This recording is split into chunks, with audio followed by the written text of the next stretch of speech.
नमस्कार, मैं हूं एजे और आप सुन रहे हैं गांव गांव न्यूज। कहा जाता है कि दावत में आप 56 भोग परोस दीजिए, लेकिन गलती से केरोसिन तेल की एक बूंद भी पड़ जाए तो स्वाद नहीं, शिकायतें और गालियां मिलती है। यही सियासी दस्तूर भी है। आज हम बात कर रहे हैं देश की सबसे बड़ी पुरानी पार्टी कांग्रेस की। बेचारी कांग्रेस मुद्दे खोजती है, घेराबंदी करती है, रणनीति बनाती है, लेकिन इसका कोई ना कोई नेता ऐसा सियासी केरोसिन छिड़क देता है जिससे सारी मेहनत स्वाहा हो जाती है।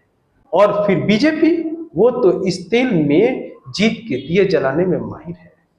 बता दें, ताजा मामला जो है वो तमिलनाडु का है। तमिलनाडु में 23 अप्रैल को चुनाव होने हैं। 21 अप्रैल को चुनावी शोर जो है वो थम गया। चुनावी शोर थमने से पूर्व कांग्रेस के राष्ट्रीय अध्यक्ष मल्लिकार्जुन खड़गे प्रेस से मुखातिब हो रहे थे और जोश जोश में वो होश गंवा बैठे। प्रधानमंत्री मोदी के लिए उन्होंने टेररिस्ट यानी आतंकवादी जैसे शब्दों का प्रयोग कर दिया। बता दें कि मल्लिकार्जुन खड़गे ने कहा कि मोदी आतंकवादी हैं और वो अपनी पार्टी में बराबरी का हक नहीं देते। हालांकि उन्हें तुरंत इसका ख्याल आया और उन्होंने फिर यू टर्न लिया और बताया कि मेरे कहने का अर्थ आतंकवादी नहीं था, मेरे कहने का अर्थ था कि वो आतंकित करते हैं। उन्होंने अपने क्रम को बताते हुए कहा कि प्रधानमंत्री मोदी, ईडी, आईटी, इस तरह के जो संस्थाएं हैं वो उनके हाथों के खिलौने हैं और इससे वो डराने का, धमकाने का काम करते हैं, यानी आतंकित करते हैं। हमारे कहने का सीधा अर्थ ये था, हमने उन्हें आतंकवादी नहीं कहा। लेकिन अब ये सवाल है, क्या खड़गे जी की ये सफाई जनता विश्वास कर पाएगी? बता दें कि 2014 के आसपास कांग्रेस नेता मणिशंकर अय्यर ने भी नीच जैसे शब्दों का प्रयोग प्रधानमंत्री मोदी के लिए किया था। तब से लेकर अब तक बीजेपी उसे भुनाती रहती है और अब जब कल चुनाव है और उस समय मल्लिकार्जुन खड़गे यानी कांग्रेस के राष्ट्रीय अध्यक्ष द्वारा प्रधानमंत्री Modi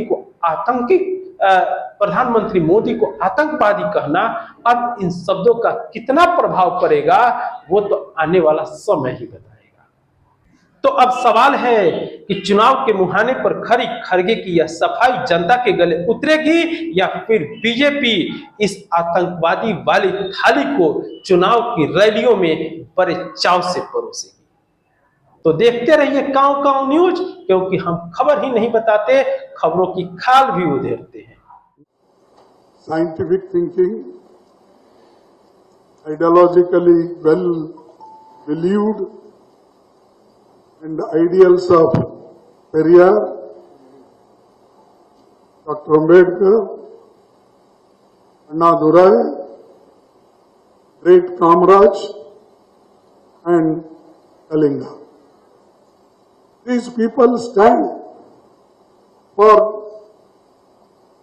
this women reservation, justice, equality, fraternity. For that they stood. Modi is not for these principles. And one more thing I want to tell, how this AIDMK people who themselves put the photo of Annadurai, and the party itself is Annadurai, how can they join with Modi, who is a terrorist and who won't believe in equality? His party won't believe in equality and justice. And these people are joining with them. It means that they are weakening democracy, they are weakening the philosophy of Annadurai, Kamaraj, Periyar, and Kalinga, and Babasaheb Ambedkar. The Congress DMK alliance will continue to deliver welfare, inclusive growth, quality education, and accessible health care.